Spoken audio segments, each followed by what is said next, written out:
Baba Kama Daf Lamed He. We're on 34b at the bottom. Anu Mishnah. Yesh hayav al maaseh shoro upatur al maaseh atzmo. Patur al maaseh shoro vechayav al maaseh atzmo. There are cases where a person is liable for something his ox does, but if he does the same thing, he is not liable. And we have the opposite cases where if one's ox does something, he is not liable, but if he does it himself, he is liable. The Mishnah loves these kinds of puzzles, and I imagine that these would be very good exercises for students and sages and colleagues to discuss as to really master all of the details of the law by showing these paradoxical cases. So what are examples? Kesad. Shorosh shebiyesh patur, v'hu shebiyesh hayav. If an ox does something to someone that causes that person embarrassment, he does not have to pay. The owner does not have to pay boshet. Whereas if a person himself does something that causes someone else embarrassment, then he does have to pay boshet. This is a law we've seen a few times, that boshet and the other four payments are paid only when a human does damage to another human, and if he does something that causes embarrassment, he will have to pay. But an ox, no matter what he does, no matter how embarrassing it is to a person, the owner does not have to pay. For ox, you only pay for damages. Next case, shorosh shesime et ayin abdo v'yipil et shino patur, v'hu shesime et ayin abdo v'yipil et shino chayav.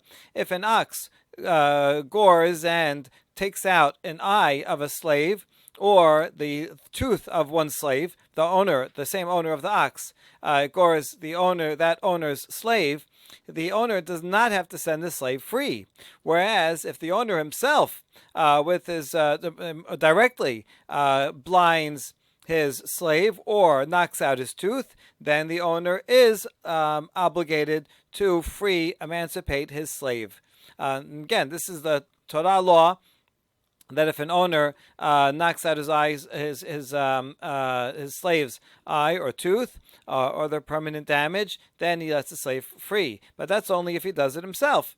But if it happens indirectly, meaning his ox does it, then that is not included in the law. He does not have to set him free. And now the other way. If someone's ox gores and causes injury to the owner's father or mother, he is liable to pay. Like you'd have to pay, and if your ox gores any person, you have to pay. And it doesn't matter if it's a relative or not a relative, you certainly have to pay. But if he himself damages his own father or mother, then he is not liable. Why? Because if a person causes a wound and bleeding to his father or mother, he is liable to the death penalty. And we have a rule, when someone is liable to two different punishments, the death penalty and payment, then the payment falls away. So since he's obligated in death penalty, he does not have to pay. So for his ox, he doesn't get death penalty for that, so he has to pay, but he himself gets death penalty and doesn't have to pay. Shorosh shedlik et hagadish b'shabbat hayav, v'hu shedlik et hagadish b'shabbat patur mipnei shehu mitchayev benafsho. If someone's ox sets fire to someone else's haystack on Shabbat, the owner is liable for those damages. Whereas if a person himself goes and lights a fire to someone else's haystack on Shabbat, he is not liable because he's liable to the death penalty. By making a fire on Shabbat, even if he made a fire on his own haystack, he'd be liable to the death penalty, and therefore, since he's liable to the death penalty, he is not liable for payment when he does it himself. All right, Taneh Rabbi Abu Kamed Rabbi Yochanan. Kol mekalkelin peturin chutz mechovel umavir. We're quoting something that's going to relate to the law of a person burning something down and fire on Shabbat. So that our Mishnah is going to be brought in as a proof. But first, the basic halacha. There, Rabbi Abu quoted a baraita to Rabbi Yochanan, and this baraita said that anyone who does something destructive on Shabbat is not liable. So that for all the melachot, I'm only liable if I do it in a constructive way. All right, I'm trying to do something, to create something, to build, sew, bake, do something. But if my action is causing just destruction, is not constructing anything, then I am not liable, except for chovel and mav'ir. If someone punches, causes injury to an animal or a person, generally that's something destructive. And also, usually when you burn something, that's also a destructive act. You're causing it to be burnt. And so you normally, since they're destructive, you would think that one would be patur. But the chidush of this baraita being quoted by Rabbi Abu is that even though these are destructive acts, these are an exception to the rule. And in these two, even though you're doing it in a destructive way, still one is liable. So therefore, if you burn something down on Shabbat, you would be liable. That's the Braita. Amar le puktene le bara chobel mabir ena mishnah. Rabbi Yochanan, who's hearing this from his student, says, take that teaching outside. This is not an authentic Mishnah. It's not an authentic Tanaitic statement. Right? Chovel Mavir is not part of it. Rather, Rabbi Yochanan is more lenient and makes a blanket statement. Any destructive act is patur, even injury and burning. If someone does it on Shabbat, but it's in a destructive way, he is not liable. And if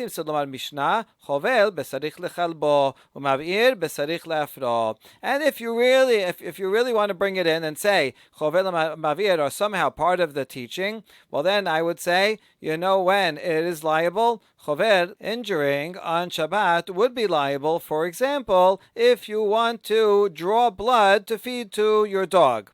And so you're going to injure some ox that you have to draw some blood, and then you're going to feed it to the dog. So there, that injury is being made for a productive purpose. You don't want to actually injure the ox. If you could get the blood without making an injury, you would. But so the injury is for the purpose of something productive. So that's an example of chober where one would be liable on Shabbat. And burning would be, let's say you want the ashes. You need ashes for something, maybe to mix into your ink. Ashes is one of the ingredients. You need ashes. And so you're burning this not to destroy it, but actually to create ashes. So these would be two examples of chovel and mav'ir that you're doing for a productive purpose. Those are the only cases, or anything similar where you're doing it for a productive purpose.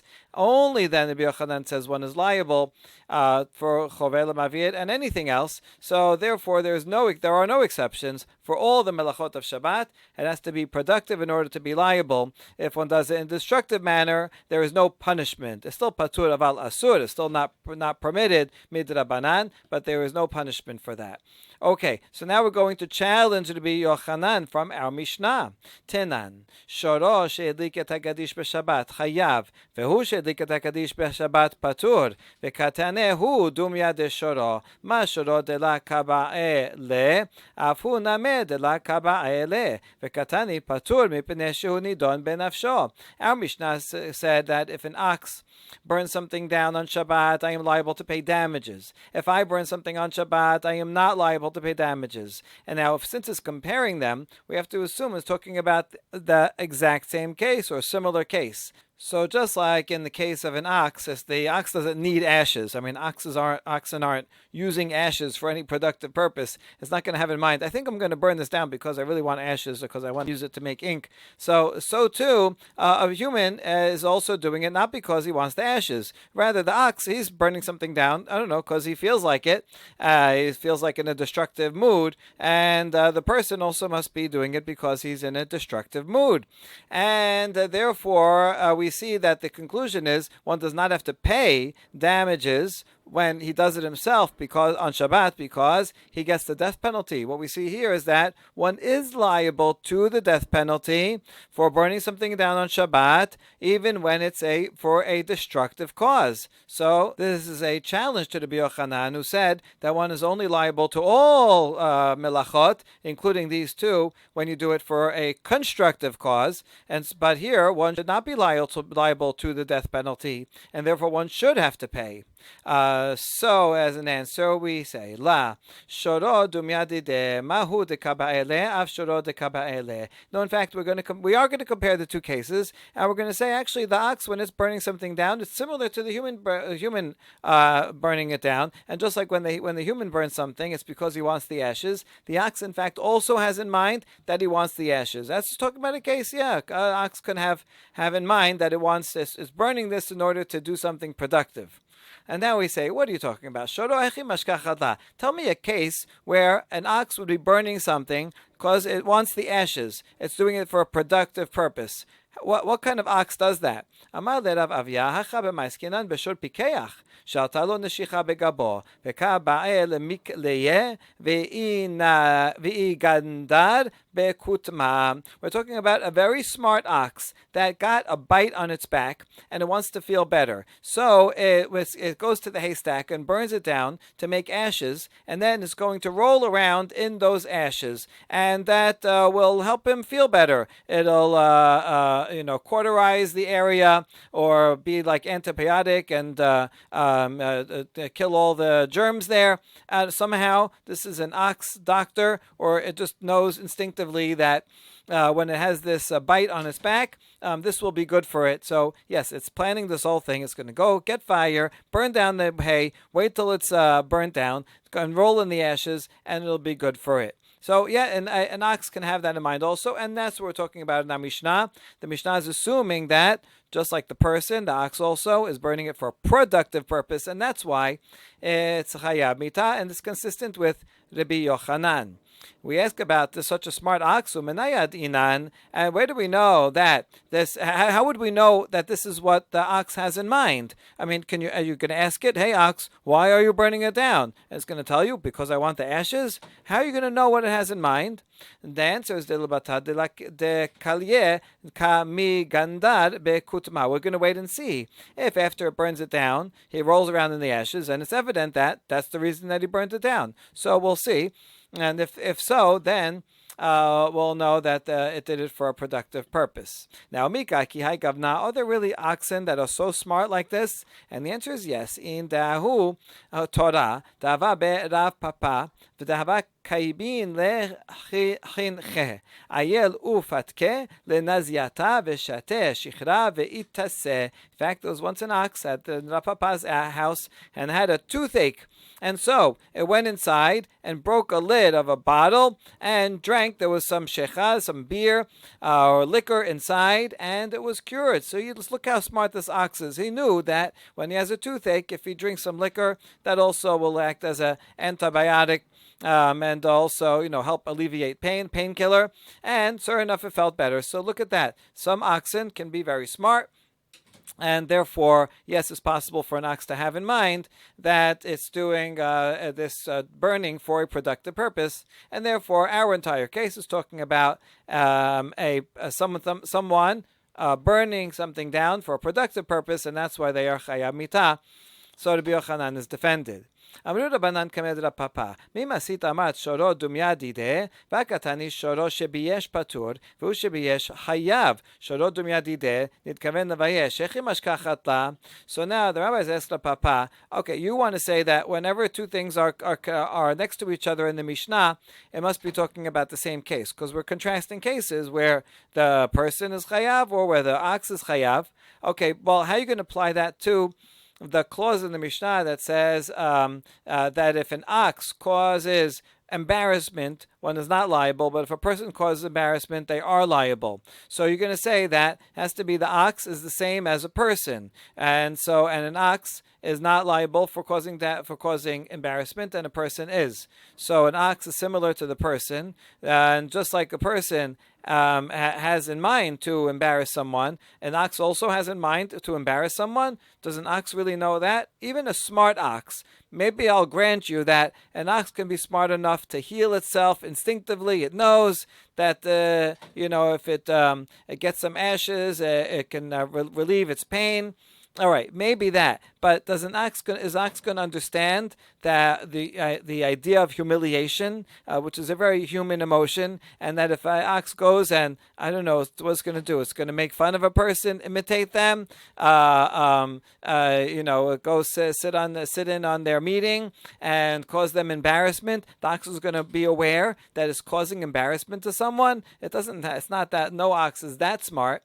And the answer is kegon shenitkaven lahazik. Damar mor nitkaven lahazik af al pi shelo nitkaven levayesh. No, it doesn't. In order for someone to be liable for paying for humiliation, they don't actually have to have in mind to cause humiliation. It's sufficient that they have in mind that they want to cause damage. As the master said, as long as one had purposely is causing damage, I wanted to cause you damage. I wanted to break your leg, and so I hit you on the leg to break it. I didn't have in mind specifically that I wanted to cause you embarrassment by doing that. I only wanted to cause you damage. But the halacha is that if a person purposely causes damage to another person, then you have to pay for any humiliation that results. And so just like for a human, so too we can say the same thing for the ox. The ox doesn't know what humiliation means, but an ox can purposely want to cause damage. An angry ox, it wants to go and hurt a person. And therefore, it is in fact equivalent cases. And there's the Kiddush of the Mishnah is that even though for a person who intends to cause damage, they pay humiliation. An ox that intends to cause damage, they do not pay humiliation.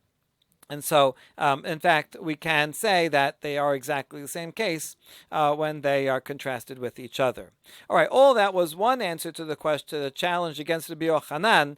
Rabbi Yochanan, to remind ourselves, says that if you burn something down in a destructive way, you are not liable. And the Mishnah said, if a person or animal burns something down on Shabbat, the ox is liable, the person is not, because they get the death penalty.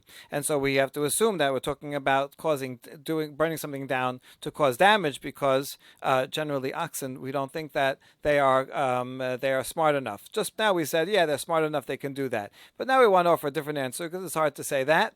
And so therefore we have to assume that the person also is burning something down in order to destroy it. And yet it said that one is liable. Why is one liable? And so Rava Amad Matnitin Bishogeg. Rava explains that we're talking about a case where the person and the animal, they burned something down unintentionally. They didn't mean to do it. It was by accident. Negligent, but still by accident. And therefore, if an animal does it, one has to pay. If a person does it, now here's the thing. If he does it bishogeg, on Shabbat, one does not get the death penalty. So why doesn't he have to pay? So we're going to see that we're going to follow the opinion that says we apply kim le b'drabamine even when you don't actually get the death penalty, even if you do something that would get the death penalty had you done it on purpose, but you ended up doing by mistake. Nevertheless, since it's in the category of something that you could get the death penalty for, you still don't pay. So we still apply kim le b'drabamine, and that's why the person who burns something down, this is bishogeg on Shabbat, would not pay. So where do we see that? As follows: Kidetana debe chizkiya, detana debe chizkiya, makeh adam or makeh behema. A braita that's taught in the school of Chizkiya comments on this pasuk that says makeh behema yishalemeno, makeh adam yumat. It's comparing and contrasting someone who kills an animal where he has to pay. But whereas if a person kills another person, then he gets the death penalty. We're not quoting it exactly because this is makeh adam first and then just makeh behema.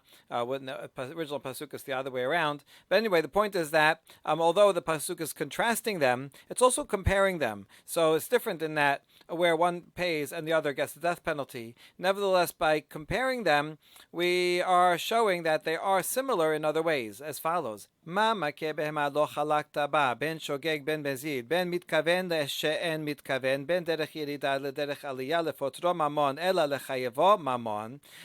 Just like regarding killing an animal, there is no distinction between whether I do it by mistake or on purpose. Mistake means I didn't have in mind to harm anything at all.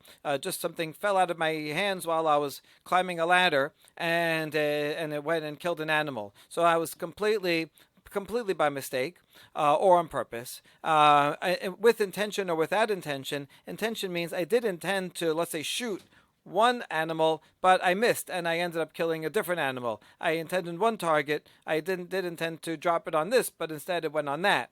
So I intended some injury, but not to kill this animal. So that is more intentional. The emit kaven is kind of more negligent than shogeg, but anyway, it doesn't matter, and it doesn't matter whether I'm carrying it down or up. If I'm going down the ladder, it's more likely that I may drop it than if I'm going up a ladder, because going up, I really want to go up, and I really don't want to drop it. Going down is like, okay, I'm a little laxer. Anyway, it makes no distinction between any of these states of intention such that I would be not liable in any of them. No, not true. We don't say that shogeg or an emit kaven am not liable. Rather, I am liable for all of them. So anytime I do something that is in any way negligent, now we're not talking about a complete honest, but in some way negligent, I am liable to pay for the animal. So too, here's the connection in the pasuk teaches me: Af makeh adam lo tachalok bo ben shogeg lemezid ben mitkaven le'shemitkaven ben derech yerida lederech aliyah lechayavo mamon ela lefotro mamon. So too, if I kill a person by accident, or if I kill a person, there is no difference whether I kill them by accident or on purpose, whether with intention or without intention, whether I drop something or I fall on the way down and kill someone or on the way up and kill someone. In all these cases, I don't say that there's a difference and I would have to pay in some of the cases. Rather, I do not have to pay in any of the cases. So there is a distinction, the one mentioned in the pasuk, which is that in all cases of damaging an animal, I have to pay, and in all cases of killing a person, I do not have to pay. So that is the contrast. But the similarity is that in none of these cases do we make any difference between doing it by mistake or on purpose. Anytime I kill an animal by mistake or on purpose, I have to pay, and anytime I kill a person by mistake or on purpose, I don't have to pay, because this is something that would require the death penalty. As we clarify, so the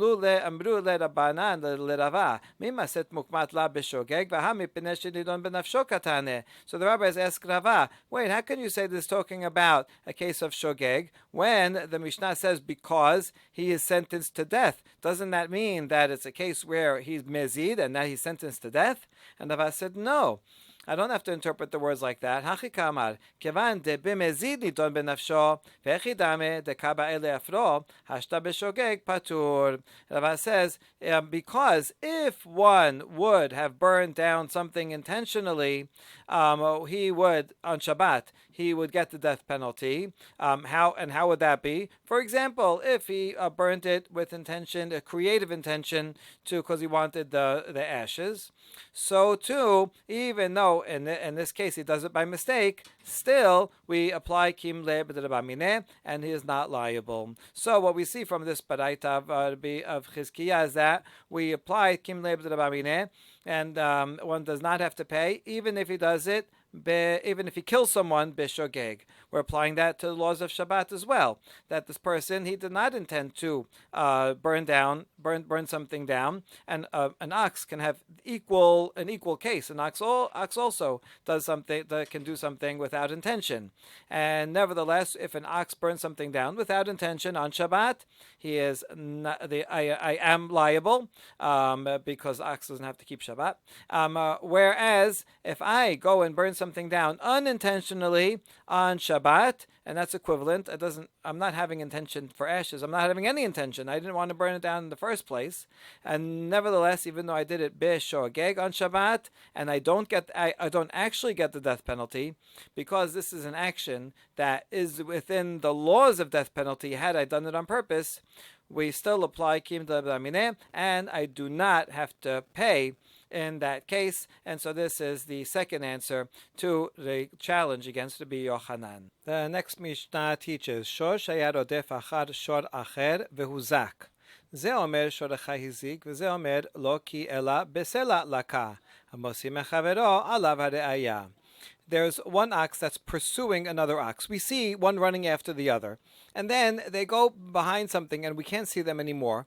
But it turns out that the one that was being pursued gets injured. Now, we don't know exactly why it got injured, but they come to court and the nizak says, oh, your pursuing ox is the one that caused the damage and therefore you have to pay me. However, the owner of the pursuing ox says, no, my ox didn't do it. Rather, your ox got hurt by a rock. It bumped into a rock, and it's not my fault. In that case, we say the burden of proof is on the claimant. That's the nizak. He has to prove that it wasn't a rock, but that the mazik did it. And if he can't prove it, then he does not get paid. Next case. Hayu shenayim rodfim achar ehad. Ze omer shorcha hizik, v'ze omer shorcha hizik shenehen peturim.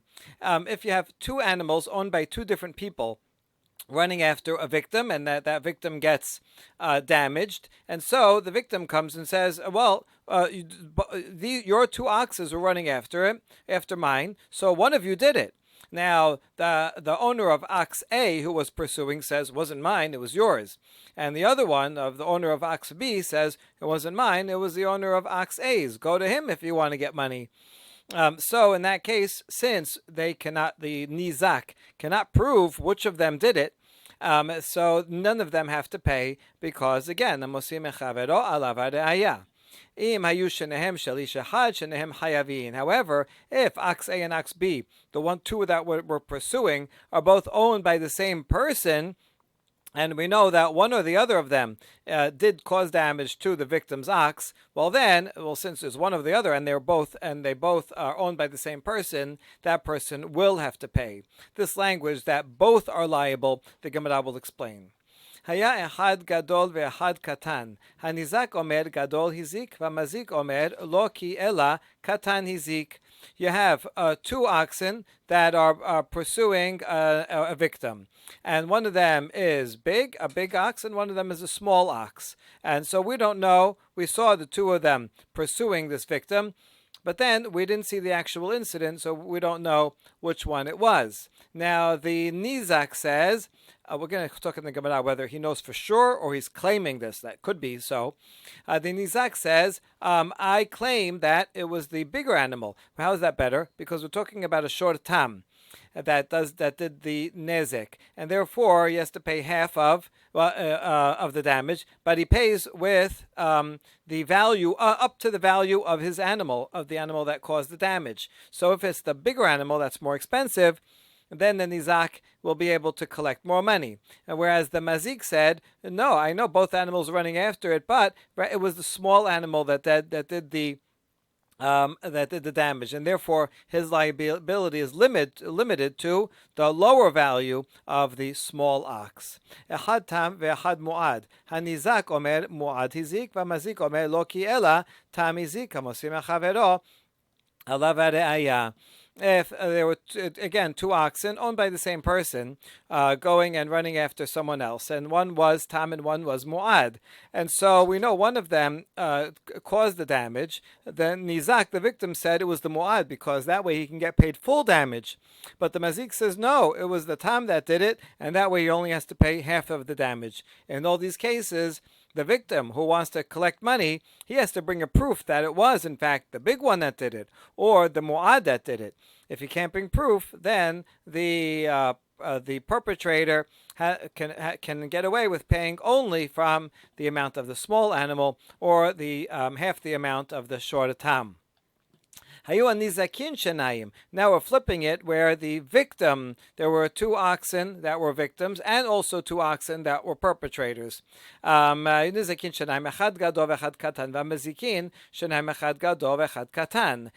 and one of the victim animals was big and one was small, and the perpetrating animals, one was big and one was small.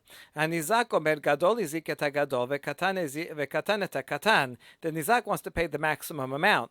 And so he says it was the big animal that hurt the big animal. That way, the bigger damage, that's likely that the bigger animal got more damage, and the bigger amount of damage will be paid by the bigger perpetrator, so that way he can collect more. Again, short of time we're assuming, so the liability is limited by the value of the shor that does the goring, and so this way you can get paid more by matching the bigger to the bigger, whereas the smaller to the smaller. Since the smaller victim will be less damage, so then that will be sufficient to have the smaller animal be the source of that payment. So he can maximize his payout that way. The mazik says, no, it was the small one that damaged the big one. That way, he only has to pay up to the value of the katan and not the full damage to the gadol. And it was the big animal, the gadol ta katan, the big animal that gored the small animal, and the small animal incurred less damage, and that way that's his liabilities limit to that, even though it's paying from something that is bigger. So he can limit his liability that way. Echad tam vechad muad. Hanizak omer muad hizik et hagadol v'tam et hakatan. V'mazik omer lo ki ela tam et hagadol muad et hakatan. And here again, there's 4 animals, but this time the perpetrating animals were one was tam and one was muad, and the victim animals, one was big and one was small. So in this case, the nizak says he wants to match up the muad with the big one, because the big one is going to have a larger amount of damage, and that way the perpetrator will have to pay a full amount for the bigger amount of damage, and he'll say that the tam is the one that gored the small one, which has less damage, and so I'd rather have half of the small amount of damage and the full amount of the bigger amount of damage. And the mazik says, "Mazik omer lo chi ela tam et hagadol muad et hakatan amosim achar vero alav hareaya." The mazik says, no, I think it was the tam animal that gored the big one, so therefore he only has to pay half of the large amount of injury, and the muad, where he has to pay a full amount, that's the one that gored the small one, which incurs less injury. So in all these cases, the victim will get the lesser amount, meaning we'll go with the mazik story, unless the nizak can bring proof. Good. Very interesting cases. And now, Amar Rabbi Achia bar Abba, Halukim alav chaverav al sumchus, Amar mamon mutar besafek holkin. Rabbi Achia bar Abba comments on this Mishnah and says that the colleagues of sumchus, meaning the authors of that Mishnah, argue with Sumchus. Now, Sumchus says that when you have an uncertainty regarding money and you don't know who it belongs to, they split the difference. They split it in 2. And now Mishnah, in all the cases, we said which means that in some cases, the early ones, the victim would get nothing at all, or when he has definitely one that damaged, he'll get the lesser amount. But they're not splitting it. So you see that Sumchus would say in these cases one would split it, and our Mishnah shows that the rabbis disagree with Sumchus. Amar le Rabbi Abba b'memar le Rabbi Chia bar Abba. Amar Sumchus afilu bari ubari. Amar le in Amar Sumchus afilu bari ubari.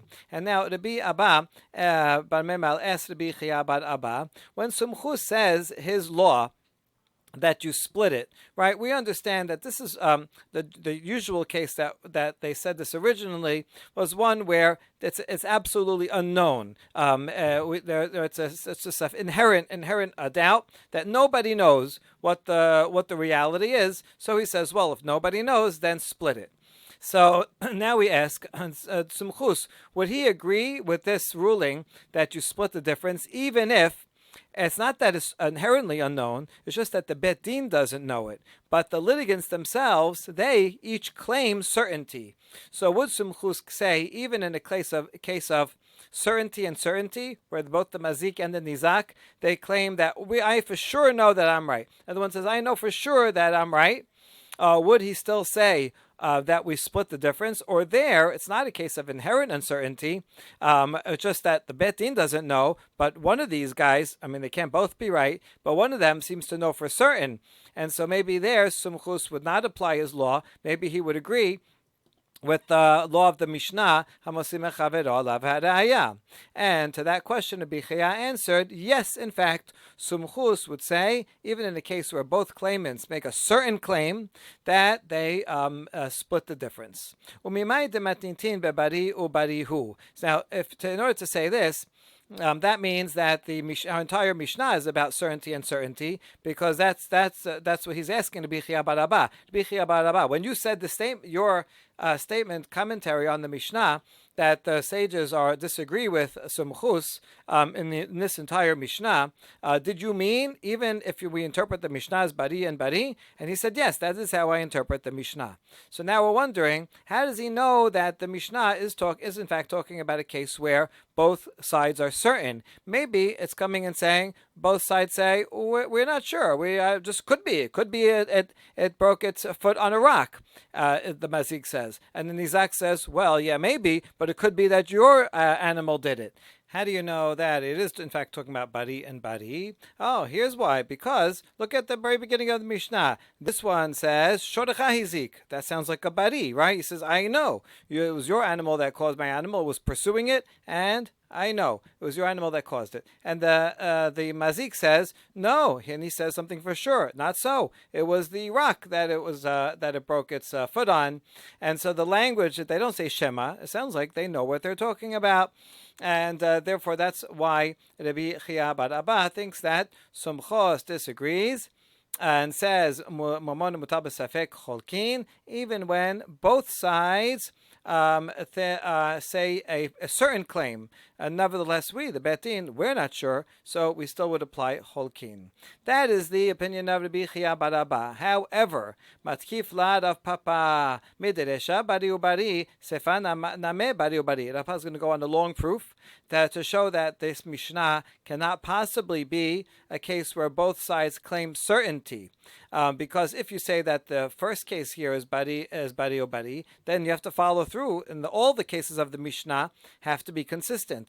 Well, let's see if we can apply it to the rest of the Mishnah.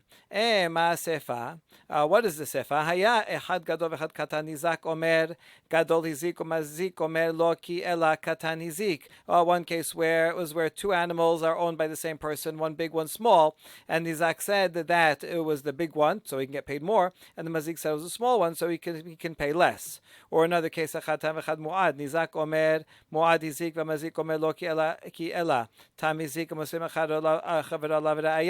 Or as the perpetrator owns two oxen, one tam and muad, and Isaac wants to get more money, so he says it was muad. Mazik says less money, so so therefore he says only the tam. And the Mishnah ruled that if the Nizak wants to get paid the higher amount, meaning like from the Gadol or the Mu'ad, he has to prove that it was in fact the Gadol or the Mu'ad. Otherwise, he gets paid the lesser amount, but he does get paid. He'll still get the Katan or the Tam. Now, ha la maitera aya shakil kedamar mazik. So that means if the Nizak cannot offer any proof, he will still get something. He'll get whatever the Mazik claimed.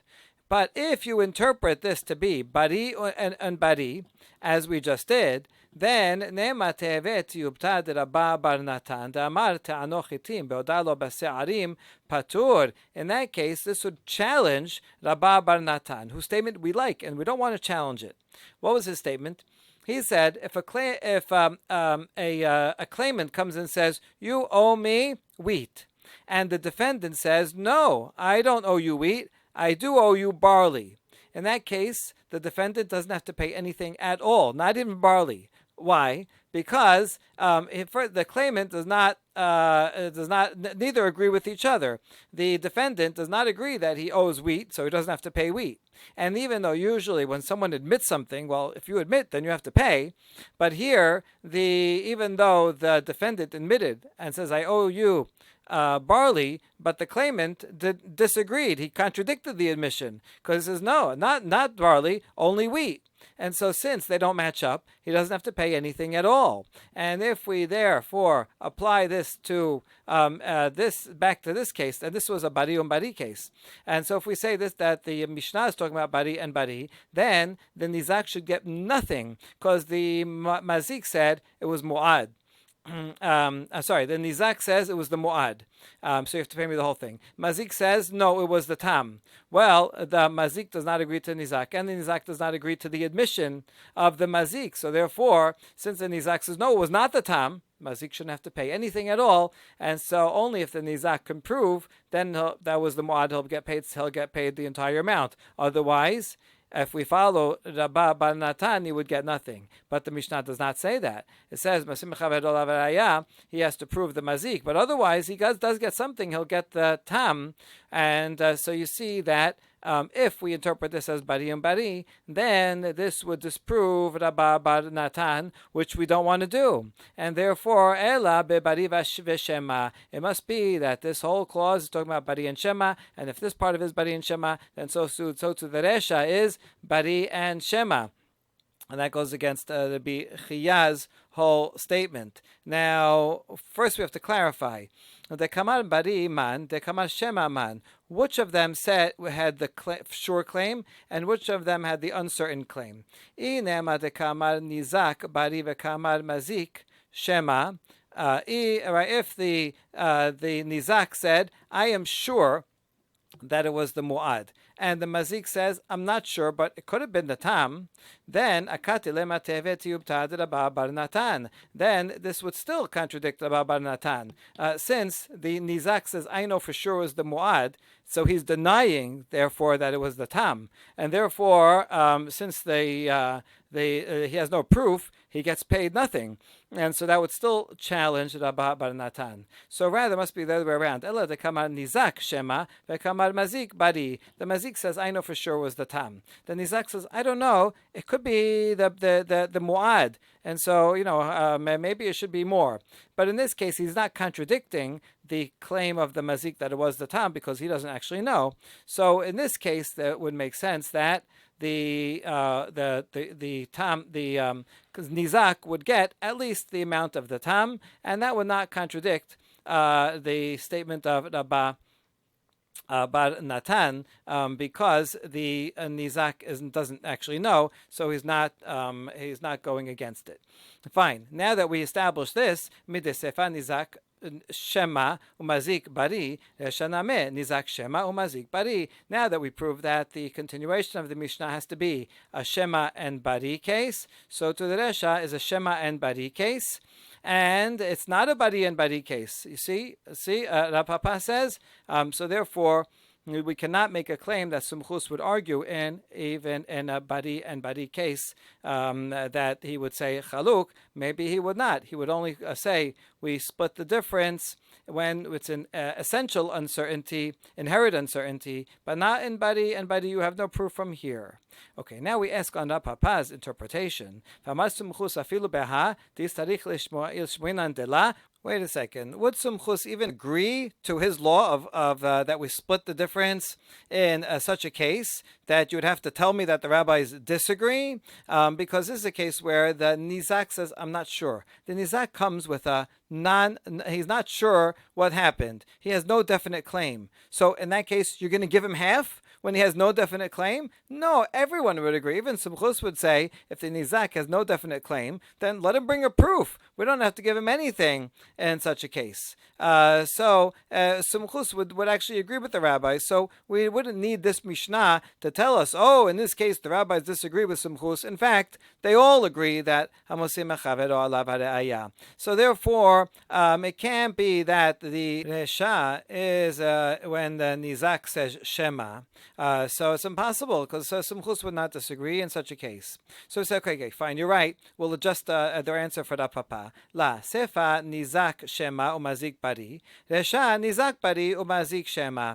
The sefa that we talked about above, that's in fact, as we said, where the nizak is not sure, the mazik is sure. And the resha is the other way around, where the nizak says, I know for sure it was your animal that damaged mine. The mazik says, I'm not sure, maybe it was only the rock. In that case, in fact, Sumchus would say, since the Nizak is sure, having a sure claim is a stronger claim than having an uncertain claim. So therefore, we're going to give the Nizak half of what he's claiming, because he has a bari case, and that's why the Mishnah has to come and say, oh, for the rabbis, they say Moshe Mechavero Lavadaya, and he gets nothing. So that makes sense. Now hold on, Papa, now you haven't helped us, because now we're back to square one, that the Resha and the Sefa are not talking about the same case. And your whole point, your whole proof was that if you say the Resha is bari and bari, well, you can't say the Sefa is bari and bari. So therefore, the Resha can't be bari and bari either, because you said you have to match up the Resha and Sefa. But now, once you're coming to this, they don't match anymore. So the Papa could say, answer just fine, or where the sage is answering on his behalf. Amri bari v'shema ubari chad milatahi bari ubari shema ba ubari tere mileninhu. The Papa would answer that if it's one is certain and the other is uncertain, or one uncertain, one the other one's certain, that's all the same. Even though you're flipping it around, that's all within the same genre. It's all within the same category of one is certain and one's uncertain. And you can bring mix and match cases where one is this way, one is that way. But nobody would put together a group of Mishnayot where what the first case is bari and bari, and then the cases after that is one person says Shema and one says bari. That is two different categories, and that certainly would not belong in the same Mishnah. And so Rav Papa's challenge is in fact sustained. We next cite once again the statement of Rabba Bar Natan, and we'll have two challenges to it and responses to those challenges, both from our Mishnah. Gufa Amar Rabba Bar Natan Ta'ano chitin ve'odalo b'se'arin patur. Someone claims wheat, and the defendant says, I don't owe you wheat. I do owe you barley. He does not have to pay anything, because the claimant denies what the defendant admitted. The defendant admitted barley, but the claimant says, no, you don't owe me barley. He doesn't have to say that. He just said, you owe me wheat, meaning only wheat, and therefore he doesn't even have to pay barley. Now, my kamash matlan tanena te'anochitin ve'odalo b'se'arin patur. Now, what's the chidush here? We have a Mishnah Masechet Shavuot that says the exact same words. Someone claims wheat, and the other admits to barley, he doesn't have to pay anything. So why is Bar Natan just repeating the same thing as a Mishnah? If I only had the Mishnah, I might have thought, what does it mean patur? Patur means that he doesn't have to pay wheat, but he still has to pay barley. And that's Bar Natan is repeating it to say, no, not only does he not have to pay wheat, he doesn't even have to pay barley, because the claim and the admission don't match up. Now that we understand that, let's ask a question from our Mishnah. Tenan, hayu nizakin shenaim, echad gadol ve'echad katan. We have two oxen that both are owned by the same owner, and one is big, one small, and one of them gored. And we're not sure which one. Then Nizak said it was the big one, so he can get paid more from the body of the mazik, which is shortam. And the mazik says, no, it was the small one. And the Mishnah ruled, which seems to mean that if the Nizak can prove it was the big one, then he'll get paid from the big one. But if he cannot prove it, then fine, he'll at least get paid from the small one, which was the admission of the mazik. But why should he get anything at all? Isn't this the same as the case of Rabba Bar Natan, where one says you owe me wheat, the other says I'll give you barley, but they don't match up, so therefore he pays nothing. Here too, the mazik says I'll pay you from the small one, but the nizak says no, not the small one, the big one. And since it doesn't match up, the nizak should in fact get zero. So this Mishnah seems to be a challenge against the statement of Rabba Bar Natan. And the answer is Ra'ui litol ve'en lo. It's fitting for the nizak to take the smaller amount, but he won't have it. In other words, when the Mishnah says which means that the nizak yes, he deserves to get some payment, at least payment from the small animal. That's saying, yeah, in theory, it's fitting for him to take it, because one of these animals, the big or the small one, did do the damage, and so, if it's not one, it's got to be the other. So therefore, it's fitting that he should at least get something from the small animal. But nevertheless, in practice, he doesn't take it, because he claimed it was the big one. and he can't prove his claim. And he denied, by saying it's the big one, he denies that's the small one. So he's not going to actually get paid from the small one either. But the Mishnah is teaching, saying theoretically, not actually. Hold on. Al hakatan min hagadol v'lagadol min hakatan. Hold on. There is a baraita that says explicitly that the nizak will get paid. If it's 2 animals against 2 animals, then he will get paid from the small, will pay for the big, and big for the small, meaning that we don't match them up like the nizak wants, and big for big and small for small, but rather, as the mazik says, that it could have been it was the katan and who gored the gadol, and therefore he pays a lesser amount, and the gadol min katan, therefore he pays this lesser amount. So according to this, he actually does get paid. It's not theoretical; it's real. So the answer is the tafas. No, we're talking about a case where the nizak, he went and grabbed the defendant's ox, the payment, the lesser payment on his own, unauthorized by Betin. The Betin is not going to give it to him because it goes against the rule of Barnatan. However, if he goes and takes it, then all right, since he took it already and theoretically he deserves it, so then the court will let him keep it. And so that's talking about a case where he went and grabbed it. That's fine. Okay, interestingly, the Gemara asking this question up here does not give the answer that we gave above within Rav Papa's challenge, which was that it's talking about Bari and Shema. So it seems that it's not giving that answer because it has a different answer that it can give instead. It's not really clear why it doesn't give the same answer it did before. Okay, anyway, we have now a similar challenge from another part of the Mishnah, Tenan. Hayachad tam ve'echad mu'ad, hanizak omer mu'ad hizik ve'et hagadol, ve'tam et hakatan, ve'amazik omer lo ki ela tam et hagadol mu'ad et hakatan, hamosim echavero le've're'aya. On this clause of the Mishnah, that there were 2 animals, tam and mu'ad, and that killed 2 animals, one big and one small. Now the nizak tries to match them up and say the mu'ad is the one that injured the gadol, so we can maximize profits, and the tam the katan. Whereas the mazik wants to minimize what he has to pay, so he says no, the tam was injured the gadol, so that only pays half of the bigger loss, and the mu'ad is the katan, and that way he could pay less. And the ruling of the Mishnah was that the nizak has to prove if he wants to get his way. That means if he does not bring any proof at all, then he'll at least get what the mazik says, and we'll mix and match, and at least get that much. But the question is why? Why should the nizak get paid anything at all? Anything that the mazik admits to, the nizak denies, and therefore that should be the same as chitin esorin, and he should get nothing. The same question as before. So we answered ra'ui litol ve'en lo. You're right. We're only talking theoretically that he should get, but he doesn't really get anything. That's what the Mishnah means. In fact, it's consistent with Rabba Bar Natan. Wait, we ask, v'hatanya reze mishtalem lakatan min hamu'ad v'gadol min hatam. But we have that baraita that says he actually does get paid. It's not theoretical.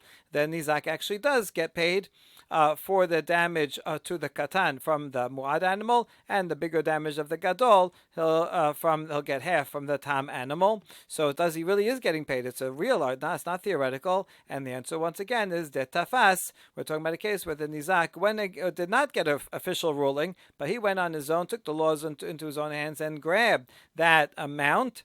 Then, since he has some claim, theoretically, the Betin does not take it away from him. He can go ahead and keep it. Baruch Adonai Leolam. Amen ve'amen.